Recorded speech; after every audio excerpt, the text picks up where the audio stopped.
Assalamualaikum warahmatullahi wabarakatuh. Alhamdulillah rabbil alamin wa bihi nasta'in wa nusalli wa nusallim wa nubarik ala nabiyyina Muhammadin wa alihi wa sahbihi ajma'in wa ba'du. Ikhwani wa akhwati fillah, insyaallah kita akan melanjutkan pembahasan syuf'ah, ya, masih di bab syuf'ah, pembahasan muamalat dari kitab Zadul Mustaqni' fi Ikhtisarul Muqni'. Fadhal ya Syekh.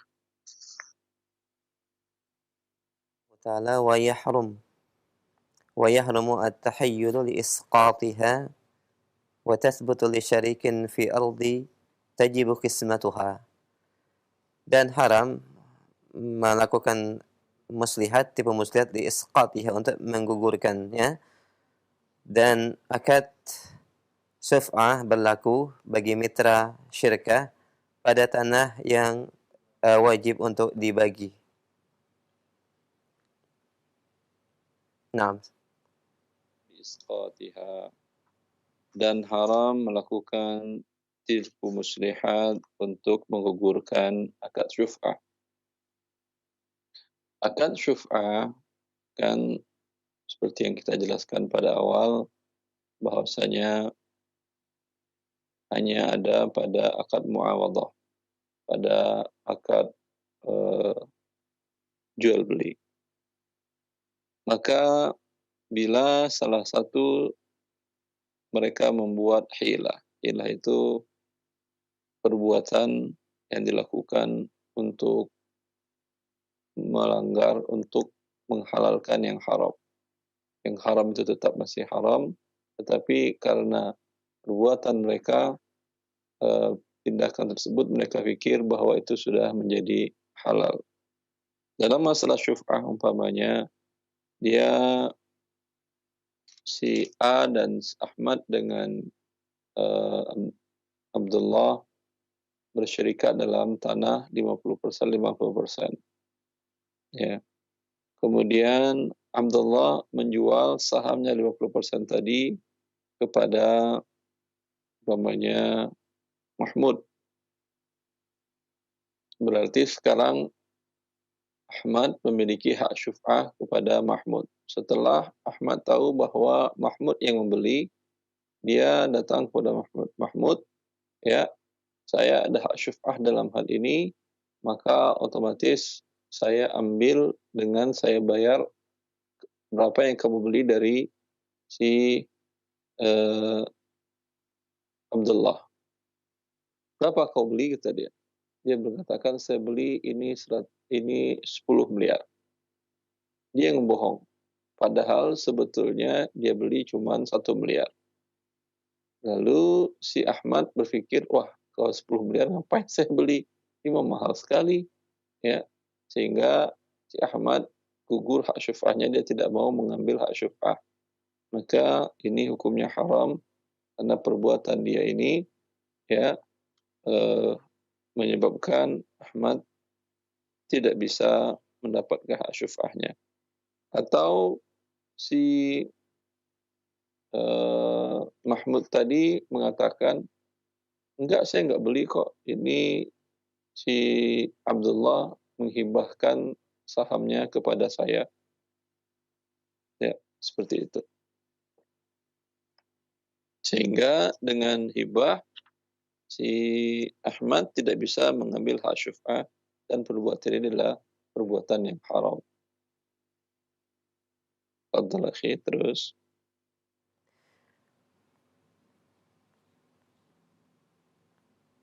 وتثبت لشريك في أرض تجب قسمتها, dan akad syuf'ah berlaku bagi mitra syirkah pada tanah yang wajib untuk dibagi. ويتبعها الغراس والبناء لا ثمرة ولا الزرع, dan mengikuti juga al-ghiras wal bina, rumputan dan bangunan, tidak buah dan juga pertanian. Al-ghiras, tanah, ini Ustaz, pohon. Nah, Ya, baik. Wa tathbutu li syarikin fi ardin tajibu qismatuha, dan akad syuf'ah itu menjadi ada bagi syarik, bagi mitra yang memiliki bersama satu aset pada objek tanah yang wajib dibagi. Ya. Maksud daripada fi ardin, sebagian dan ini mazhab Hambali, bahwasanya dalam hal ini hanya syirkah pada tanah. Bila non tanah, umpamanya mereka beli mobil berdua, maka tidak ada syuf'ah di sini. Ya, yang ini mereka berdalil kepada keumuman qada Nabi sallallahu alaihi wasallam, bahwasanya Nabi memberikan keputusan syuf'ah pada tanah yang mereka miliki bersyarikat. Ya, seperti itu.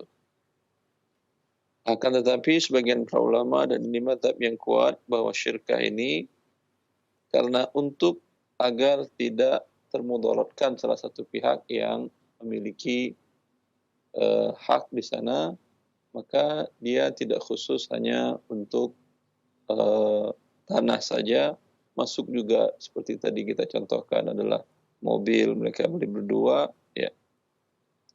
Kemudian kalau dalam tanah, wa yatsba'uha al-ghirasu wal bina'u lathamaratu waz-zar'u. Dan mengikut dalam hak syuf'ah juga adalah pohon. Ya.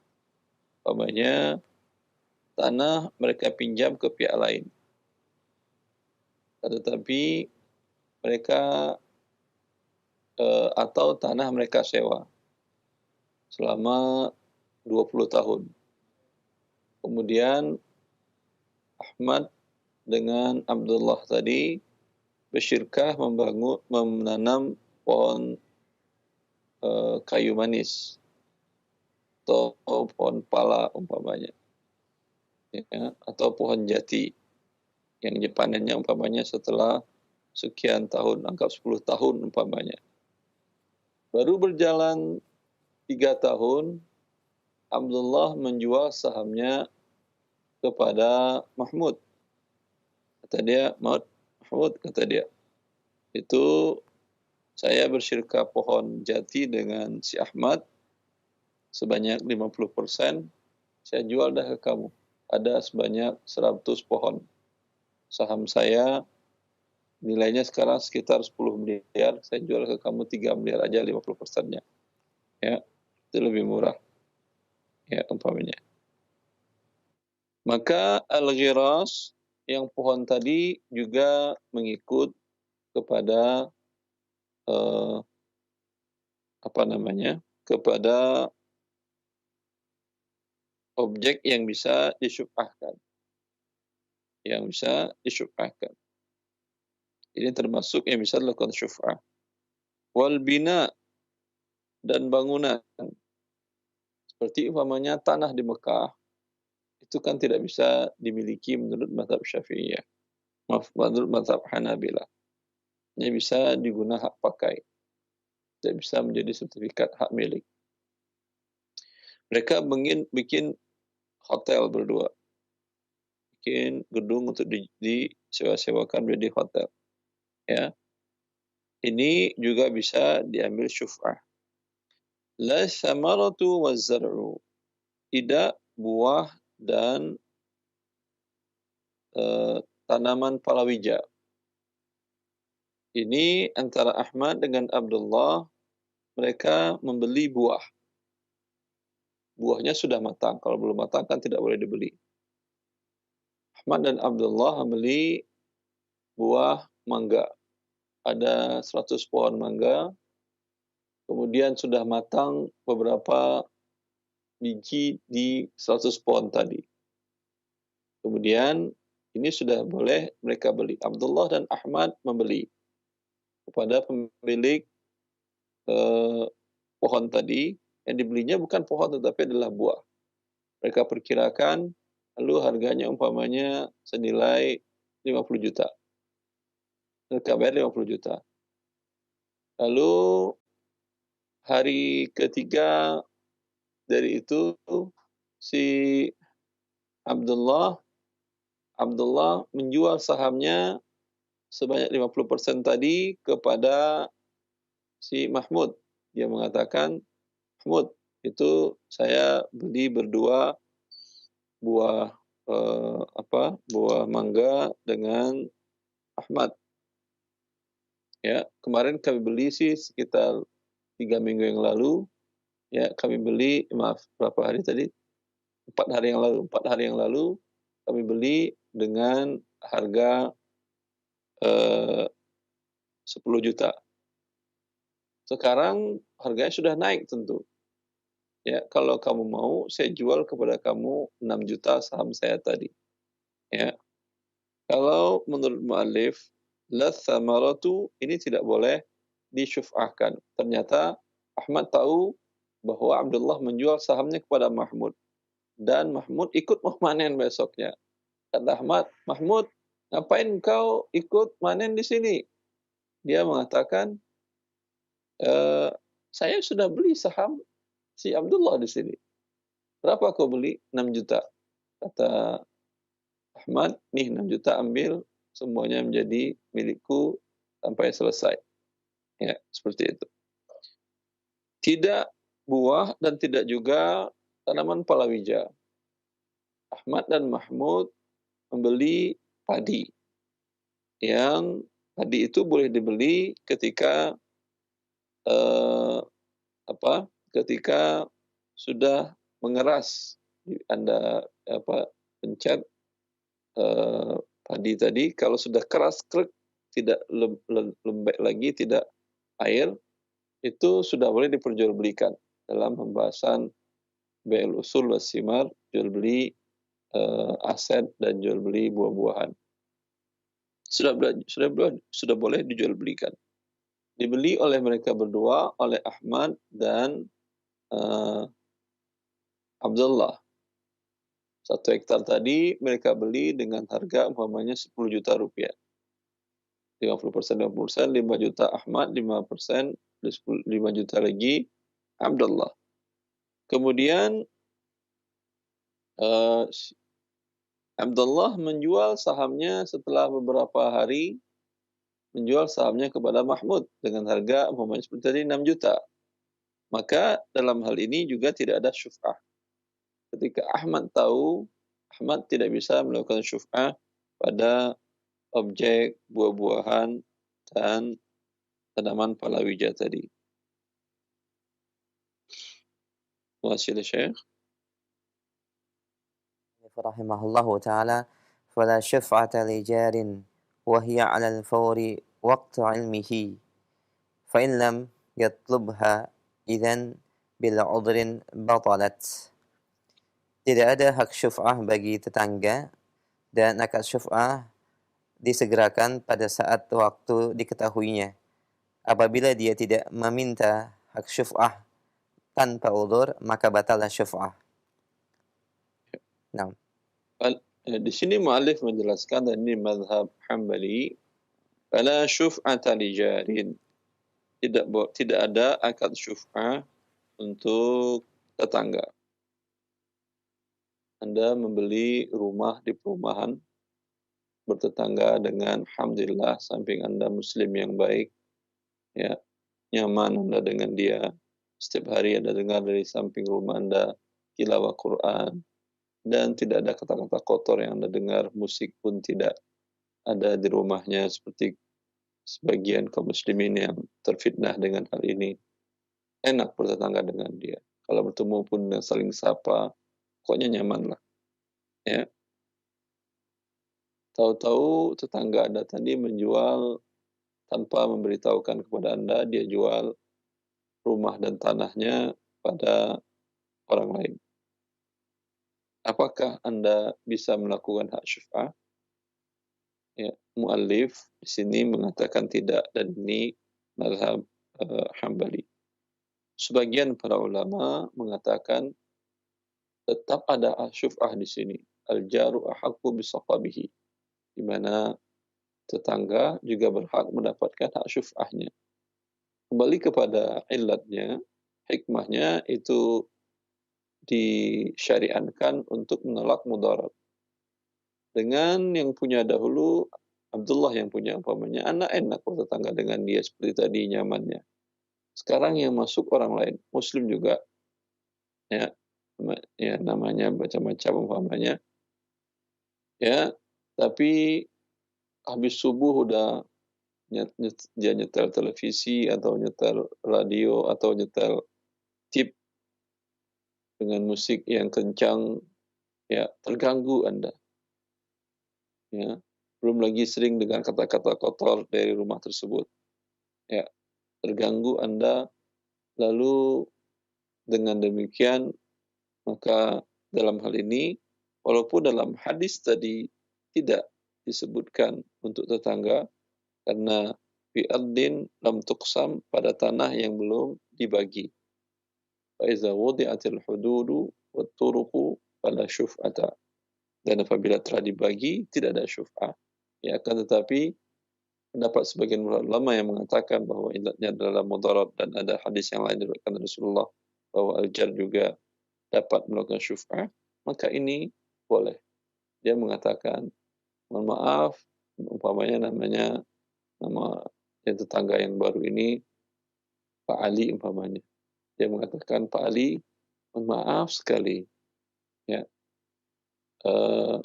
berapa Pak Ali beli ini dari si Abdullah, Pak Abdullah Sulunya? Dia mengatakan 500 juta. Saya beli 500 juta ya? Oh iya, nggak masalah. Kalau dia setuju, tidak ada masalah. Kalau dia nggak setuju, kalau kita katakan ada hak syuf'ah, itu bisa Anda lakukan. Baik. Wahiyya 'alal fawri waqta ilmihi. Dan syuf'ah tadi harus segera pada saat dia mengetahui. Ya. Fa in lam yatlubha idzan bila uzrin batalat. Bila dia tahu dia Pak yang tinggal sekarang adalah Pak Ali, atau yang ngambil saham Pak Abdullah tadi adalah Pak Mahmud, udah tahu dia. Tapi didiamin dia. Ya, hari ke-5 baru datang dia, karena merasa tidak nyaman, dia mengatakan, saya ambil hak syuf'ah saya dalam saham yang kau beli ini, saya kembalikan uang kamu ini. Ya, kalau menurut mu'allif dan mazhab Hambali, di sini gagal, tidak bisa. Ya, tetapi menurut jumhur, seperti yang kita jelaskan, ilatnya adalah mudarat. Mungkin di awal dia belum melihat mudaratnya. Setelah beberapa hari, ternyata muncul mudarat yang tidak disangka-sangka oleh si pemilik syarik sebelumnya. Ya. Batalat. Bila tertunda, maka batal syuf'ahnya bila itu tanpa uzur. Ya. Cukup saya Ihsan. Baik, alhamdulillah, jazakumullah khair atas penjelasan dan syarah yang disampaikan oleh Ustaz. Ada beberapa poin dari bab syuf'ah yang beliau jelaskan, dan pendengar serta pemirsa Roja TV, untuk mendalam pembahasan Anda bisa bertanya secara langsung dalam pembahasan syuf'ah secara khusus. Dan untuk pertama kita berikan kesempatan via telepon. Baik, kita terima untuk telepon yang pertama. Silakan. Halo. Silakan, sudah masuk. Assalamualaikum Ustaz. Waalaikumsalam warahmatullahi wabarakatuh. Ahlan, dengan siapa, Umu di mana? Dari Magetan Ustaz. Taib. Silakan Umu dari Magetan. Saya akan tanya, biasanya umpama ini untuk contoh. Waktu zakat itu tanggal 25 Muharram. Tahun dulu tanggal 25 Muharram sudah saya zakati semua itu uang saya. Waktu ini sebelum tanggal 25 Muharram, uang saya sebagian dipinjam untuk modal orang. Nah, yang dipinjam untuk modal orang itu ikut dizakati atau tidak? Baik. Itu saja Ustaz. Sebentar Umu. Ya. Baik, silakan Ustaz. Apakah yang minjam itu perkiraan menurut Anda dia akan kembalikan lancar atau akan bermasalah sepertinya? Kelihatannya tidak, karena untuk modal, contohnya saja untuk modal proyek, nanti selesai proyek dikembalikan. tipe orang yang minjam itu tahu Anda tipe karakternya, kalau dia minjam biasanya pasti akan dikembalikan walaupun dalam kondisi bagaimana juga. Ya, pasti dikembalikan, insyaallah. Ya, kalau pasti dikembalikan yakin dan dia punya aset juga yang lain, ya, sehingga pada tidak mampu dia gagal proyeknya, dia jual tanahnya atau bagaimana, yang jelas tipenya adalah tipe orang yang amanah. Kalau tipenya seperti itu, tetap Anda hitung uang yang Anda pinjamkan itu dizakatkan. Ya, uang yang Anda pinjam itu dinamakan dengan ad-dain al-marjuwus sadat. Piutang yang yakin dibayar, maka itu dizakatkan. Sama juga para ulama, seperti penjelasan para ulama, bahwasanya menabung di bank itu akad fikihnya adalah qard, meminjamkan. Anda meminjamkan uang kepada pihak bank. Ya, meminjamkan uang kepada pihak bank. Dan pihak bank tidak akan bertele-tele kapan Anda ingin menarik uang tadi. Ya. Maka dalam hal ini para ulama sepakat uang Anda yang di bank itu walaupun statusnya dipinjamkan, dihutangkan kepada pihak bank, itu wajib Anda zakatkan. Yang di rumah, di lemari Anda ada sekitar umpamanya sekitar 30 juta atau 10 juta. Yang di bank ada 100 juta. Maka semuanya dizakatkan, bukan yang di rumah saja. Walaupun itu statusnya dipinjamkan ke pihak bank. Cukup jelas saya kira, Baik, jazakumullah khair Ustaz atas penjelasan dan jawabannya. Demikian mendengar kita yang ada di Magetan, Ibu. Jazakillah khairah. Dan kita berikan kesempatan yang kedua. Kita sapa penanya berikutnya. Halo. Halo, Assalamualaikum. Waalaikumsalam warahmatullahi wabarakatuh. Dengan siapa akhi di mana? Dengan Aristo di Depok. Silakan Aristo, fadhal, silakan. Ya. Assalamualaikum, Ustaz. Assalamualaikum warahmatullahi. Saya Ustaz. Ana ingin bertanya berkaitan dengan jadi ada teman saya, jadi dia itu investasi di usaha yang saya kerjakan. Kemudian jadi sudah berjalan dan yang jadi pertanyaannya adalah modal yang saya putar untuk usaha itu, kewajiban zakatnya ada pada pemilik modal tersebut atau ada pada saya yang mengelola usaha tersebut, Ustaz? Dia menyerahkan uang ke Anda. Iya. Ya. Kemudian usaha Anda ini jual beli atau jasa? Jual beli, Ustaz. Jual beli. Berarti ada barang. Iya, ada barang. Ada uang tunai. Ada, Ustaz. Ya. Maka zakatnya sesuai dengan saham masing-masing. Tadi yang Anda terima dari dia berapa rupiah umpamanya?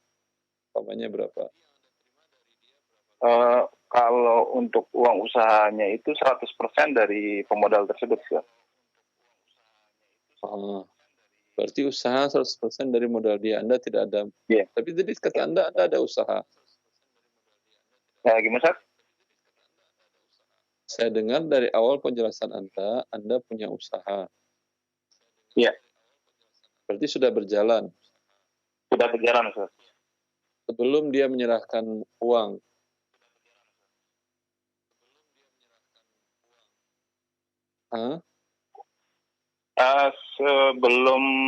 Sebelum dia kasih menyerahkan modal, usaha belum jalan, Ustaz.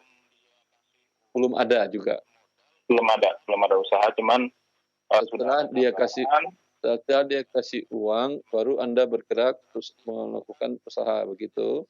Ya, betul, Ustaz, seperti itu. Ya. Yang menzakatkannya adalah si investor Sini semuanya adalah harta milik dia. Anda akadnya bagi hasil kan atau digaji? Bagi hasil, Ustaz. Bagi hasil. Masing-masing dari hasilnya nanti dia zakatkan. Adapun barang itu zakat dari investor. Umpamanya Anda terima umpamanya berapa juta sekarang? Modalnya atau ini penghasilan? Modalnya. Modalnya misalkan 1 M, Ustaz. 1 M berarti kan sudah keluar ada zakat. Anda belikan ke barang. Iya. Anda jual berarti setelah 1 tahun Anda sekarang umpamanya 1 Safar umpama. Ya. 1 Safar tahun depan dilihat lagi. Ada yang berbentuk barang, ada yang berbentuk rupiah, ada yang berbentuk piutang, di mana ada yang belanja dengan cara tidak tunai. Ada juga mungkin utang, yaitu usaha membeli barang dengan tidak tunai. Seperti itu. Biasa.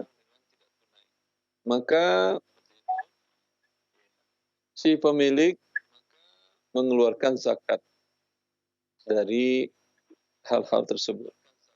Dari piutang dia hitung berapa yang lancar, berapa yang tidak, tambah uang, tambah dengan barang.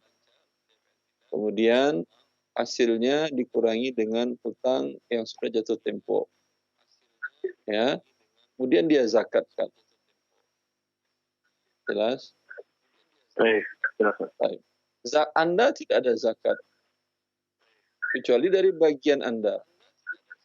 Setelah bagi hasil, umpamanya Anda dapat 70 juta. 70 juta tidak sampai nisab.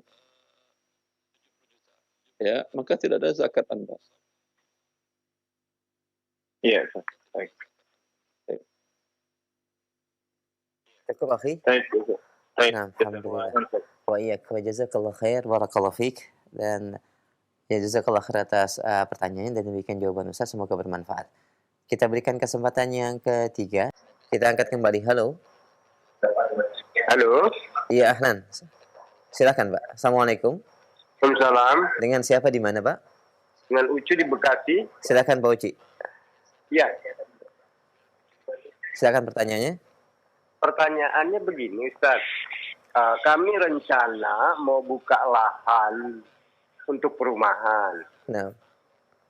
Tetapi jalan masuknya, gerbangnya itu area pengairan. Kita sewa dengan area pengairannya. Sementara perumahannya itu memang kita konsepnya insya Allah syariah gitu, Pak Ustadz. Nah, status di pintu gerbang itu bagaimana ya Pak Ustadz ya? Karena kita statusnya sewa. Kenapa tidak beli? Nggak bisa Pak Ustadz. Anda beli hak untuk lewat aja. Karena itu dinamakan, itu para ulama menamakan hakul intifa. Umpamanya Anda punya beli rumah, ya, 2 lantai.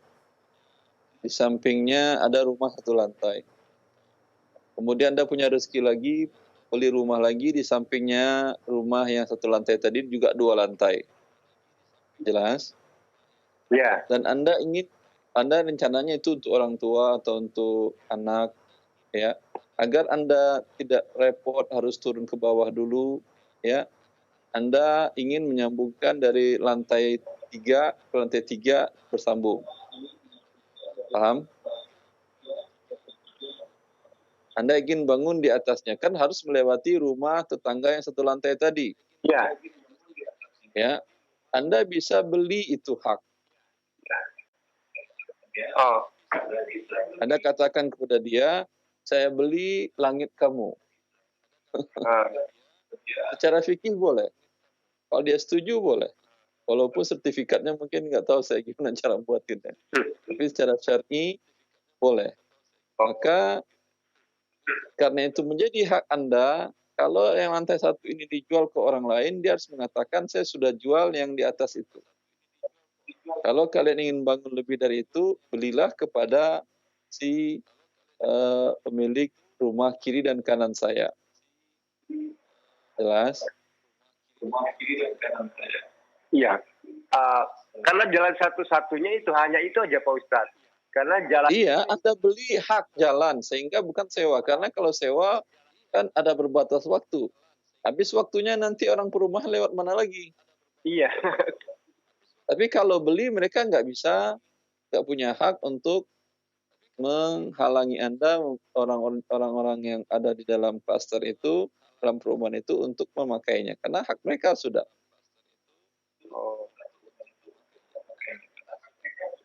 Jelas, maksudnya Anda sudah Pak, kalau sewa umpamanya per tahun umpamanya 10 juta. Saya beli hak ini, tanah sertifikat semuanya milik kalian, saya hanya beli hak bisa lewat, saya bikin jembatan terbang di atasnya, ya, sehingga orang perumahan bisa lewat. Saya beli dengan harga umpamanya 100 juta. Ya buatkanlah sertifikatnya, buatkanlah akta jual belinya dengan benar sehingga Anda tidak terzolimi dan perumahan pun tidak terzolimi. Iya, tapi status tanah yang dimaksud itu tanah negara Pak Ustadz. Anda nggak bisa belinya ke pengairan milik negara. Nggak bisa Pak Ustadz. Wallahu ta'ala alam. Artinya mereka nanti tidak mau melepasnya, itu akan merepotkan. Iya. Jadi sebaiknya cari alternatif jalan lain gitu Pak Ustadz ya? Ya, betul.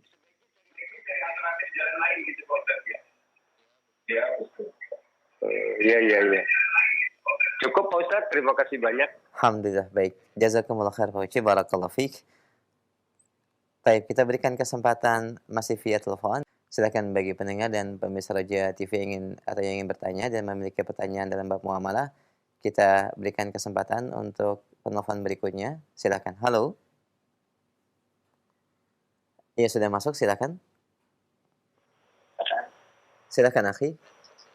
Halo, Assalamualaikum. Waalaikumsalam warahmatullahi. Dengan siapa di mana?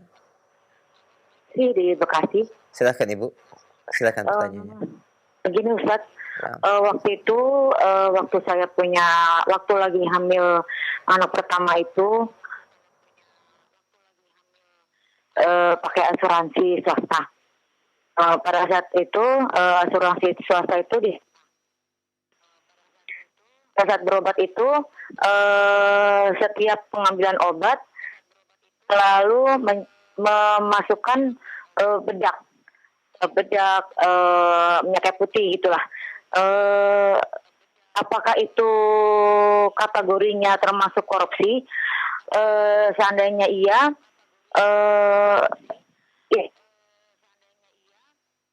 saya harus mengganti.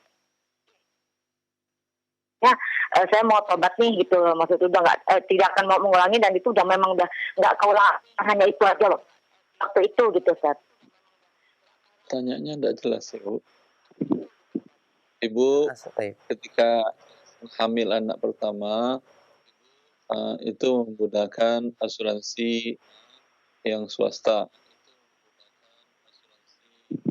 Iya. Halo? Asuransi ini dari perusahaan atau mandiri? Asuransi itu kerja sama-sama perusahaan gitu, Ustaz. Berarti itu suami yang di perusahaan atau ibu juga di perusahaan? Kenapa, Ustaz? Itu asuransi untuk keluarga yang pekerjaan suami atau di perusahaan ibu juga? Suami. Suami, type. Itu asuransi perusahaan suami, itu bersifat gratis atau dipotong dari gaji suami? Dipotong dari gaji suami. Tapi suami kan tidak bisa mengatakan iya dan tidak. Dia terpaksa, maka dia tidak berusaha melakukan akad asuransi tadi. Dan bagi Anda, istrinya, boleh menggunakan asuransi tadi karena sifatnya dipaksa. Ya. Oh, Terus iya, yang iya. Anda tanyakan ada bedak kayu putih ada segala macam, apa maksudnya Ibu? Nggak ada maksud apa-apa, cuman karena untuk persiapan melahirkan, untuk kebutuhan nanti setelah melahirkan kan butuh untuk bayi gitu loh, maksudnya ya bedaknya kayak putih gitu aja Ustaz. Nggak ada maksud apa-apa. Diklaimkan ke asuransi tadi. Iya. Ya, dan disetujui oleh pihak asuransi.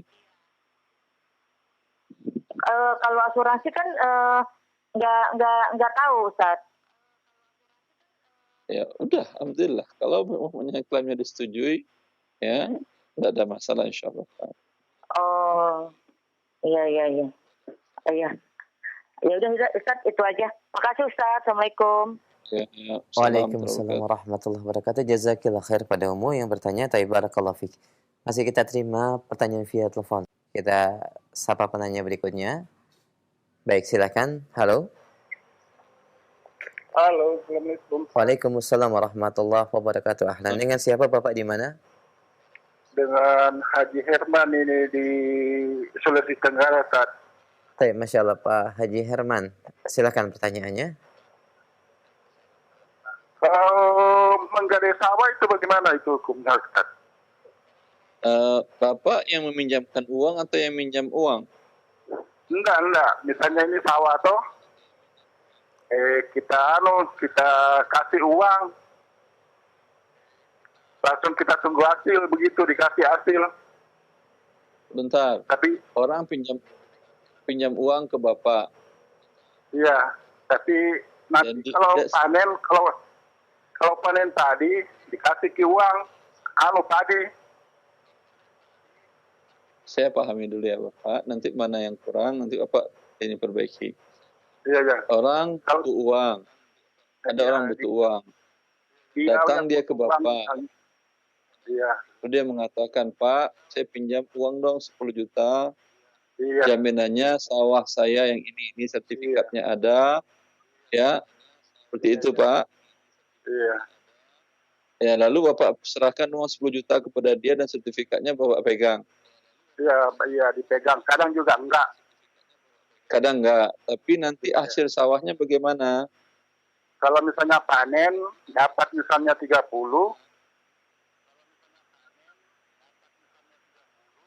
Dikasih. Kalau panen Bapak dapat berapa dari 30 tadi? 10 karung dikasih. 10 karung dikasih. Itu mengurangi hutangnya dia 10 juta atau tidak?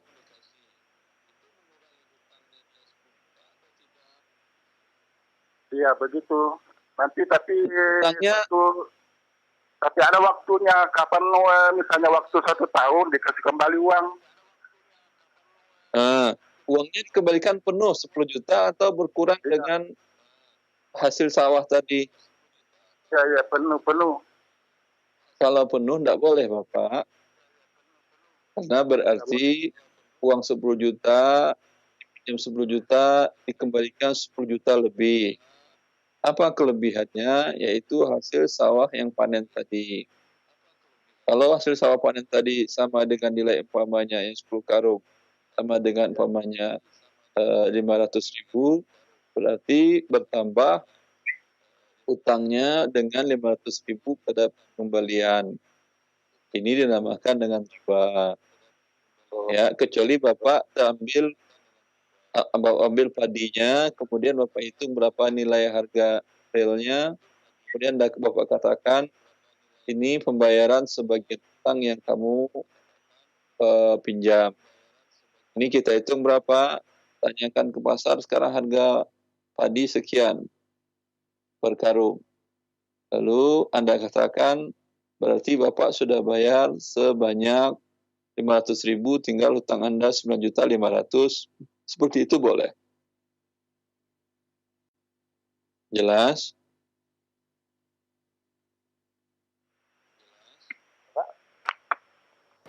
Baik, Masya Allah. Barakallahu fiik wa jazakumullah khairah. Demikian jawaban yang disampaikan oleh Ustaz, dan ini menjadi jawaban juga bagi beberapa pertanyaan yang sama melalui pesan singkat. Barakallahu fiik. Masih kami terima pertanyaan via telepon sebelum kami angkat dari pesan singkat. Kita sapa penanya berikutnya. Halo. Halo, Assalamualaikum. Waalaikumsalam warahmatullahi. Dengan siapa Bapak di mana? Dengan Abu Mikdad di Bekasi. Abu Mikdad, silakan pertanyaannya. Ini Pak Waris, Pak. Silakan Abu Mikdad. Silakan Abu Mikdad. Pak Marwan meninggal. Sebentar, pelan-pelan Pak Mikdad. Siapa yang wafat? Marwan. Marwan wafat tahun Udah lama, dan 70-an. Meninggal kan. Kira-kira tahun 80-an. Ya. Tahun 80 wafat. Ini tahun mempengaruhi Pak, karena kalau ada yang wafat setelahnya atau sebelumnya, mungkin dapat, mungkin tidak. Makanya tahun itu saya tanyakan. Oh ya, pada saat Pak Marwan wafat tahun 80 tadi, yang masih hidup siapa? Bapaknya masih hidup, ibunya masih hidup, ibu dari Pak Marwan. Iya, hanya tinggal istri satu. Anak. Ibu bapaknya sudah wafat? Nggak ada, sudah semua nggak ada. Istri ada. Ya, ada satu. Terus? Anak laki-laki 3. Anak laki 3. Perempuan 4. Anak perempuan 4. Ya. Katakan ahli waris hartanya itu 100 juta. Sebentar, saya jelaskan dulu Bapak. Ini istri dapat 1/8. 1/8 kali sisanya, berapa? Sebentar dulu, 1/8. Allah mengatakan 1/8 istri kalau punya anak. Sedangkan anak sisa atau soba. Berarti ini 1, 8, 1, 7. 7 akan dibagikan kepada 3 anak laki-laki dikali 2, 6. 6 tambah 4, 10.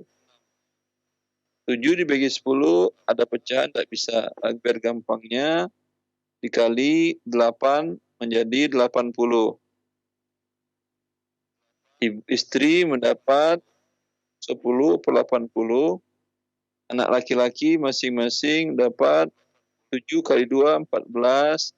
14. Kemudian anak perempuan masing-masing dapat 7. Hartanya umpamanya 100 juta ya Pak? Ya. 100 juta dibagi 80 sama dengan berapa? Ya kira 1,2 juta. Ya kira-kira hitungannya nggak masalah. Ya, kalau 1,2 juta dikali yang untuk istri kali 10. 1,2 dikali 10 berarti 12 juta untuk istri. 1,2 kali 10. Kan tadi dia 10/80 istri. Istri 10/80. Jadi harta semuanya dibagi 80, istrinya 10/80. Anak laki-laki masing-masing dapat 14/80. Anak perempuan masing-masing dapat 7/80. 7/80. Ya. Berapapun jumlah hartanya, tinggal dibagi 80. Umpamanya tadi kan perumpamaan 100 juta. Kalau 105 juta, tinggal dibagi 80, nanti berapa hasilnya dikalikan kepada hak masing-masing. Istri 10/80 ya Ustaz? Iya Bapak. Kali 100 juta. Terus anak laki-laki 14/80 kali 100 juta juga. Iya. Terus anak perempuan 7/80 kali 100 juta juga. Iya. Oh itu ya. Jadi istri, saya pasti lagi Ustaz ya. Ya. Istri dapat 10/80 kali 100 juta. Anak laki-laki masing-masing 14/80 kali 100 juta. Iya betul Ustaz. Iya. Anak perempuan masing-masing 7/80 kali 100 juta, betul ya? Iya. Baik, cukup. Mau tanya sekarang Ustaz, itu kalau bapak saya bekerja di perusahaan rokok itu gimana warisan gimana itu hartanya? Ganti atau enggak itu? Katanya rokok kan haram kan, tapi bapak saya bekerja di perusahaan rokok. Ya, dan beliau meninggal pas ketika bekerja di perusahaan rokok. Di waktu itu tahun berapa beliau meninggal? 80. Sudah ada fatwa para ulama yang mengharamkan rokok di waktu itu. Ada? Ya, wallahu alam. Kalau secara fikih, para ulama Syafi'i sudah mengharamkannya pada tahun 1300, masih tahun 18-an. Abad 18, ulama Syafi'i Umairah, namanya Umairah, beliau mensyarahkan kitab Al-Mahalli. Kitab Al-Mahalli syarh Rawdatul Minhajut Talibin Lin-Nawawi. Beliau sudah mengharamkan, beliau ulama Syafi'i besar di Mesir, dan beliau mengharamkan tibak atau tembakau tadi. Tapi sampai enggak kabarnya ke bapak Anda? Ya, kalau di bapak Anda tidak tahu, maka insya Allah hartanya halal, tidak ada masalah, karena dia tidak tahu hukumnya. Apalagi di waktu itu syubhat tarik-menarik antara yang mengatakan halal dengan haram sangat kencang. Ya, apalagi sebagian para ulama masyarakat tradisional bahkan dia pun ngerokok. Ya, dia nggak ada dalam Al-Quran kok rokok haram. Ya, mungkin dengan syubhat tadi dia masih bekerja di sana, ya, maka hartanya haram. Maka hartanya halal karena dia tidak tahu tadi. Jelas Bapak? Baik, cukup jelas Bapak jawabannya disampaikan oleh Ustadz. Itu yang harta warisannya, walaupun dia kerja ke sana, Pak. Halo Bapak, jawabannya sudah dijelaskan tadi Ustadz, cukup jelas insya Allah. Boleh, cuman kalau Bapak masih ragu, kayaknya tidak nyaman terima warisan tadi, ya Bapak sedekahkan atas nama orang tua untuk kepada fakir miskin yang bagiannya Bapak. Semuanya. Semua harta warisannya itu. Yang bagian Anda saja, yang mungkin keluarga saudara-saudari Anda yang lain, kan ada bertujuh ini, yang 6 atau ibunya Anda, istri mungkin tidak mau. Jelas? Kalau Anda mau sedekahkan atas nama Bapak, semoga diterima oleh Allah Azza wa Jalla. Nah, cukup ya Bapak, insya Allah sudah cukup jelas. Nah, baik, barakallahu fiik wa jazakumullah khairah. Kita angkat selanjutnya pertanyaan dari pesan singkat. Baik Ustaz, di antaranya Assalamualaikum warahmatullahi wabarakatuh. Assalamualaikum warahmatullahi wabarakatuh. Saya mengontrak rumah Ustaz, dan di rumah tersebut ada pohon mangganya. Pada saat mangga itu berbuah, buah itu milik siapa Ustaz secara hukum syar'i? Jazakallah khair. Allah barik fiik. Pohon mangganya tentu di tanah rumah yang Anda kontrakkan ya. Nah, Ustaz. Kalau di tanahnya itu hukumnya at-tabi'. Yang mengikut itu mengikut kepada yang asalnya. Anda ngontrak rumah berarti sekalian dengan pohonnya. Baik. Ya, kalau yang punya mengatakan ini saya kontrakkan rumah tapi pohon ini buahnya jangan kau ambil. Saya enggak kontrakkan pohon dan buahnya kepada kamu. Anda katakan boleh, tetapi berarti sewa rumah berkurang karena sebagian space tanahnya diambil oleh pohon Anda. Ya, maka kalau sewanya per bulan umpamanya 1 juta menjadi 970.000, 30.000 dia nyewa lahan untuk pohon kepada Anda. Ya. Tapi pada dasarnya kalau tidak ada kesepakatan, tinggal Anda tanyakan kalau yang punya tanahnya Anda, ini mangga kalau berbuah, boleh menikmati enggak? Kalau dia mengatakan ya boleh. Kalau yang matang, silahkan diambil. Ya. Tapi kalau saya ke sana juga ada yang matang, boleh juga saya ambil. Ya udah, nggak apa-apa, kata Anda berdua sepakat, nggak ada masalah. Baik, Ustaz, alhamdulillah, jazakumullah khair atas jawaban dan pencerahannya. Demikian pendengar yang bertanya, barakallahu fiik. Kemudian kami angkat kembali pertanyaan berikutnya. Assalamualaikum warahmatullahi wabarakatuh. Assalamualaikum. Dari pendengar kita di Surabaya, Ustaz, apabila seorang istri suaminya meminta KTP dan surat nikah untuk keperluan kredit riba di bank, Ustaz, bagaimana sebaiknya sikap seorang istri terhadap keinginan suaminya? Jazakallahu khair. Ya. Sama pertanyaannya, kalau suaminya minta korek api dan minta bensin, dia membakar dirinya. Ya, bagaimana sikap seorang istri? Dikasih bensin, bentar Mas, saya beli dulu ya bensin seliter. Sama korek api saya beliin sekalian. Ya, tentu tidak mungkin. No. Ya, padahal ini cuma api dunia. Apalagi Allah sedang menjanjikan pelaku riba yang tahu hukum riba haram, Allah janjikan neraka untuk dia. Itu istri yang baik, yang ingin bertemu dengan suaminya di dunia dan di akhirat, ingin selalu bersama suaminya di dunia dan di akhirat, tentu seperti tadi, dia tidak akan membelikan korek, dan tidak akan ngasih bensin. Itu juga dia tidak akan memberikan KTP-nya. Dan dia nasihati dan doakan kepada Allah agar kesulitan ekonomi tadi bisa diatasi dengan tanpa harus berbuat riba. Baik, alhamdulillah. Jazakumullah khair atas jawaban dan pencerahannya. Jazakallah khair, barakallahu fiik.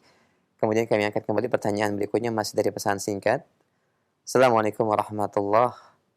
Ustaz, saya melakukan akad investasi dengan si A. Dalam perjanjian akad tersebut disebutkan bahwa apabila ingin menarik modal, maka menginformasikan terlebih dahulu 3 bulan sebelumnya. Qadarullah baru berjalan beberapa bulan, usaha tersebut bangkrut. Lalu saya memutuskan untuk menarik kembali modal tersebut sebagaimana yang disebutkan pada perjanjian. Apakah bagi si A hal tersebut termasuk menjadi hutang? Dan bagaimana sikap saya terhadap si A karena dia tidak pernah memberikan kabar dan seolah-olah lupa terkait dengan uang tersebut. Jazakallah khair. Allah barik fiik. Kalau invest, tentu kerugian ditanggung oleh investor sebesar sahamnya dia. Ya. Kalau Anda meminjamkan, tentu si pengelola wajib menanggung kerugian dan diganti uang Anda. Tapi Anda tidak boleh mendapatkan keuntungan yang dipersyaratkan di awal. Menjadi riba dia. Ya. Yang tadi akadnya Anda dengan dia bagaimana di awal? Kalau akadnya ini uang, silakan kamu kembangkan. Ya. Ini berarti namanya investasi. Kalau investasi tentu ini kembangkan, kalau berhasil kita bagi hasilnya kamu 50, saya 50%.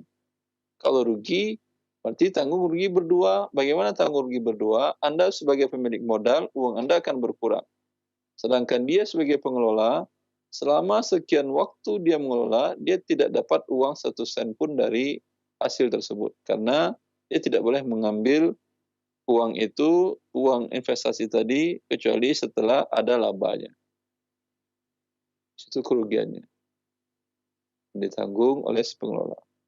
Tapi kalau Anda serahkan kepada dia, saya, ya gimana ya, bukan saya tidak mau uang saya bertambah, tapi saya ini dana butuh sekian waktu lagi untuk biaya anak-anak sekolah. Ya, maka, tapi saya ingin juga memberikan manfaat kepada kamu, ini uang 100 juta pakailah. Pakai uang 100 juta dengan akad pinjaman. Saya nggak investasi ke kamu, pinjaman. Usahamu kemudian menjadi berkembang, menjadi berkah, alhamdulillah, dan uang saya tetap tanpa bertambah, kembalikan. Ya. Usahamu bangkrut, rugi, uang saya tetap kembalikan 100 juta, karena saya katakan ini saya tabung tujuannya untuk anak-anak saya, kebutuhan mereka, sekolah nanti. Kalau seperti ini, dalam kasus bangkrut tadi, tetap dia membayar. Cuman, yang terjadi antara Anda dengan dia bagaimana? Seperti yang tadi Anda katakan invest. Kalau invest tentu kalau rugi, ya hilang uang Anda, kecuali si pengelola tidak amanah. Harusnya usahanya jual beli motor, dia belikan ke mobil bekas. Padahal dia tidak terlalu mengerti mobil bekas. Sehingga usaha rugi. Ini dia mengganti sebesar kerugian. Ya, seperti itu, akhi. Jazakumullah khair atas jawaban dan pencerahannya. Demikian barakallahu fiik ya pendengar yang bertanya. Dan kami masih angkat pertanyaan dari pesan singkat. Baik, Assalamualaikum warahmatullahi wabarakatuh. Ustaz, bagaimanakah hukum syariat dan tata cara hibah kepada anak, Ustaz? Dan penanya yang lain bertanya, ada 2 anak laki-laki dan wanita. Bagaimanakah akad hibah yang sebaiknya? Apakah tetap mengikuti tata aturan sebagaimana warisan, di mana laki-laki lebih 2 bagian daripada wanita? Mohon pencerahannya. Jazakallah khair. Allah barik fiik. Hibah harus adil kepada semua anak. Tidak boleh satu dibagi, satu tidak. Dengan mengatakan, ini kan kakakmu udah nikah, abangmu udah nikah, dia butuh rumah, makanya bapak hibahkan rumah. Nanti kamu kan belum nikah, kamu masih SD, nanti kamu sudah nikah, bapak hibahkan juga. Ini tidak boleh. Berarti satu mendapat hibah, satu tidak. Ya, memang dia SD sekarang, tapi siapa yang menjamin nanti Anda punya rezeki lagi ketika dia nikah? Siapa tahu Anda wafat setelah menghibahkan itu 2 hari setelah hibah. Kan tidak adil Anda sebagai orang tua. Maka orang tua wajib adil. Kalau umpamanya belum bisa membuatkan rumah untuk semua anak, ya tinggal Anda katakan yang sudah nikah boleh pakai rumah ini sampai dia dapat rezeki lagi. Ya, pakai rumah yang kedua ini sampai dia dapat rezeki bangun rumah. Ya, seperti itu. Ya. Kemudian masalah kalau ada laki dan perempuan apakah 1:2 juga seperti waris? Dalam ini ada khilaf para ulama. Sebagian para ulama mengatakan tetap juga mengikuti waris, ya. Sebagian mengatakan tidak, dan sepertinya pendapat ini lebih kuat karena hibah adalah tidak ada ketentuan Allah harus 1:2. Nah, Ustaz, Masya Allah. Barakallahu fiik wa jazakallahu khair atas jawaban dan pencerahannya. Dan masih kami angkat satu pertanyaan dari pesan singkat sebelum kami terima via telepon. Terkait pertanyaan sebelumnya, ketika ada seseorang, Ustaz, yang menyewa rumah, kemudian ada beberapa pohon buah-buahan di dalam atau di area tanah tersebut. Saya tidak merawatnya dengan baik, dan kemudian beberapa pohon buah yang ada mati atau kering, Ustaz. Apakah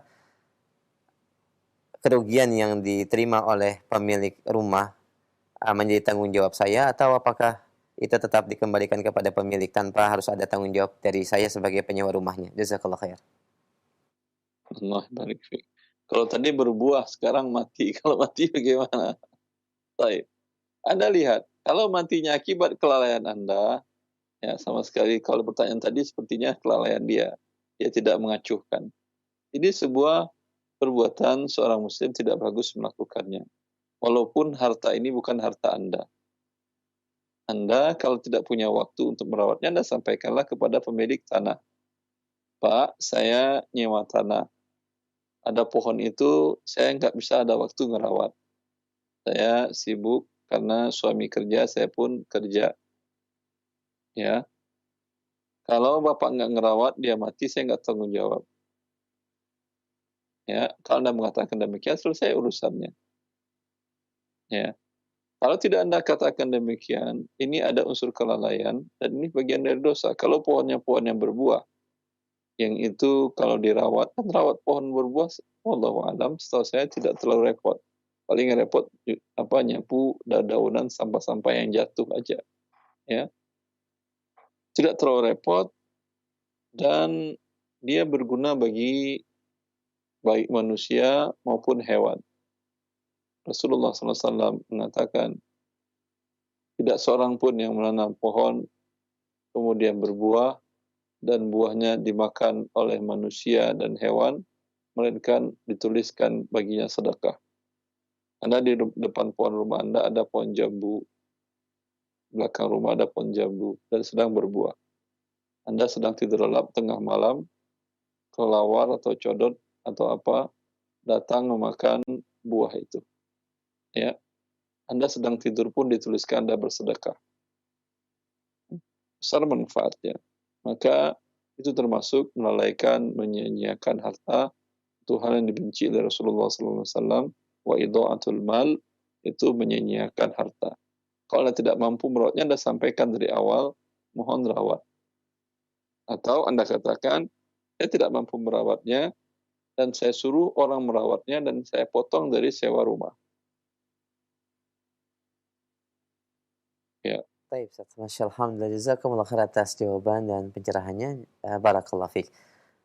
Pendengar dan pemirsa Roja TV, kita berikan kesempatan via telepon, silakan.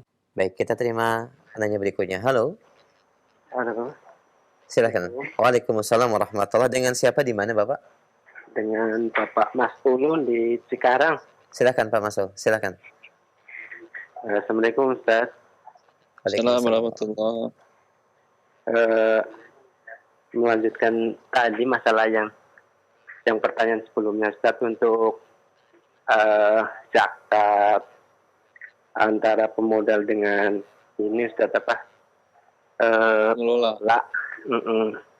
Jadi untuk pemodal kan kita ada 5 orang Ustaz ya, dengan jumlah total uang itu 600 juta.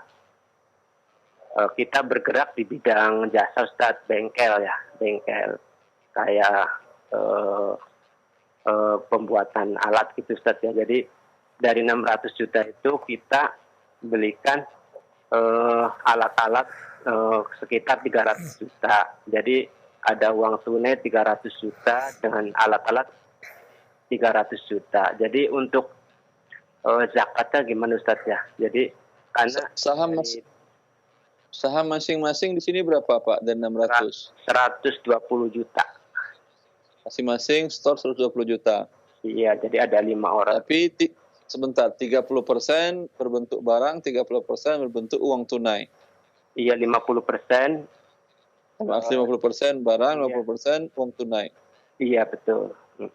Yang 50% uang tunai, kalau dibagi 5, jadi berapa jadinya? Jadinya 60 juta kan ya? 60, iya. 60 nggak sampai nisab. Bagi yang investor tidak punya uang untuk menggenapkan nisab, dia tidak ada zakat. Jadi nggak dijakatkan sebelum dijakatkan total. Kalau seandainya ada penambahan gimana? Keuntungan Ustaz. Jadi tiap bulannya misalnya ada penambahan keuntungan misalnya. Sebentar dulu. Iya. Ya, ini kan beda-beda status keuangan masing-masing kan ya. Iya. Memang di sini modalnya 50 juta, 50 juta, 50 atau tadi ya 50 kita hitung. Ya 50 juta, 50 juta, 50 juta. Iya. Si A mungkin 50 juta di sini ada tabungannya, ada 100 juta di bank syariah. Berarti 150 juta bagi dia sampai nisab tahun depan, berarti dia berzakat. Hitung dari zakat dia, uangnya dia, dan 100 juta di tabungan, dan uang cash yang ada di usaha jasa tadi. Paham? Si B mencetorkan 50 juta, ada sahamnya berbentuk uang, tapi uang tabungannya hanya sekitar 5 juta atau 6 juta atau 10 juta. 10 tambah 50, 60, sekarang tidak sampai nisab sekarang 80 juta lebih. Ya, 85 gram. Mas. Jelas Bapak? Ya, maka masing-masing yang berzakat, tidak semuanya berzakat. Kemudian bulan depan naik pendapatannya. Dari 300 uang cash flow tadi naik menjadi umpamanya 500. 500 dibagi 6 belum sampai nisab umpamanya. Tahun depan naik menjadi 800. Dibagi 6 ini sudah nisab. Ya. Sudah nisab semuanya. Ya, maka yang punya uang dari awal jatuh tempo zakatnya berbeda dengan yang pada bulan ke-6. Dia baru menghitung haulnya di bulan ke-6, karena di waktu itu uangnya yang di perusahaan sudah sampai nisab, kemudian berarti zakat dia setahun setelah itu. Jelas? Jelas. Maka zakat tidak bisa dipukul rata. Orang masing-masing orang berbeda-beda jatuh tempo haul zakat. Untuk pengelola Ustaz, kan kita ada bagi hasil, tapi pembagiannya kan tiap bulan Ustaz ya. Itu zakatnya apa dari dihitung hasilnya 1 tahun penuh atau misalnya kan pengelola kan ada 3 Ustaz ya. Jadi kita hitung per bulan itu misalnya ada keuntungan misalnya 30 juta Ustaz ya. Jadi setiap bulan kita bagi yang 30 juta itu misalnya 3 orang. Tapi yang kita bagi nggak seluruhnya Ustaz, misalnya 5 juta gitu ya. Jadi ada sisa 15 juta itu kita akumulasi dari 15 juta itu sampai akhir tahun, atau yang 30 juta atau gimana Ustaz untuk yang pengelola ini Ustaz? Yang pola zakatnya tidak ada, kan nggak sampai nisab ini. Yang di tangan dia baru 5 juta. 5 juta kan nggak sampai nisab. Jadi yang diambil tidak dihitung Ustaz ya? Yang tinggal jadi misalnya tadi 30 juta sampai kali 12 bulan dihitung, terus kita bagi 3 dizakati misalnya sampai itu kan nisab gitu, 30 juta perkiraan Anda. Mungkin dapat, mungkin besok perusahaan tutup. Oh, itu gitu ya. Kalau Anda keluarkan zakat sekarang, Anda tidak wajib sudah mengeluarkan zakat, kemudian di pihak perusahaan tutup, tidak ada lagi umpamanya order, ya. Zakat sudah dikeluarkan. Kan banyak ruginya itu. Sedangkan dia sekarang butuh zakat. Maka zakat itu tidak memberatkan. Hitungnya beda dengan ngitung pajak. Kalau pajak iya, dapat langsung dikeluarkan. Kalau zakat tidak. Menunggu setahun dulu. Karena zakat itu wajib bagi yang kaya. Kalau dia dapat 10 juta, 5 juta sebulan atau 10 juta sebulan, dan habis untuk biaya kebutuhan pokoknya, tidak ada yang dibuang-buang mubazir oleh dia untuk hal-hal yang haram, tidak ada. Ya, untuk kebutuhan pokok semuanya. Belum habis bulan, sudah habis uangnya. Ya. Setelah setahun berarti dia kan kurang terus. Yang ada hutang. Dia di akhir tahun itu wajib menerima zakat, berhak menerima zakat, bukan wajib berzakat. Jelas lagi cara menghitung zakat. Kalau pajak, 10 juta tadi langsung dikali 10%, PPN-nya langsung dipotong 1 juta untuk pajak. Karena itulah perbedaan pajak dengan zakat.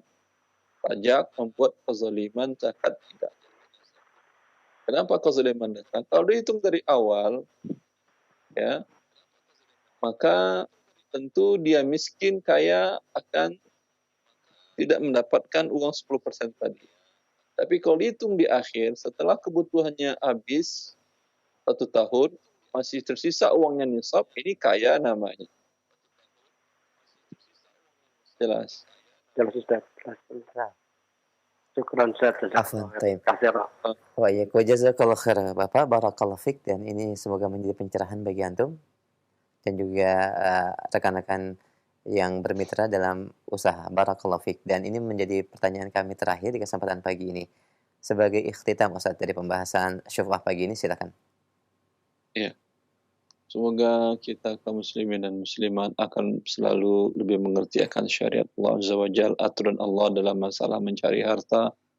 Yang dengan itu kita bisa meyakini harta yang kita dapatkan halal, yang ketika nanti di persidangan Allah Azza wa Jalla di hari kiamat ketika ditanya wa'an malihi min aina iktasabahu, hartamu dari mana engkau dapatkan, kita bisa menjawab, saya dapatkan dengan cara yang halal ya Allah, karena saya telah mempelajari ilmu syariatmu atau sesuai dengan aturanmu, dan saya yakin itu halal. Maka selamat kita di waktu itu yang mengantarkan kita kepada kebahagiaan hakiki. Semoga kita adalah bagian dari orang-orang yang diselamatkan oleh Allah di dunia dan di akhirat dengan mempelajari syariatnya. Wallahu li taufiq. Sallallahu Nabi Muhammad wa alihi wa sahbihi wa sallam. Assalamualaikum warahmatullahi wabarakatuh.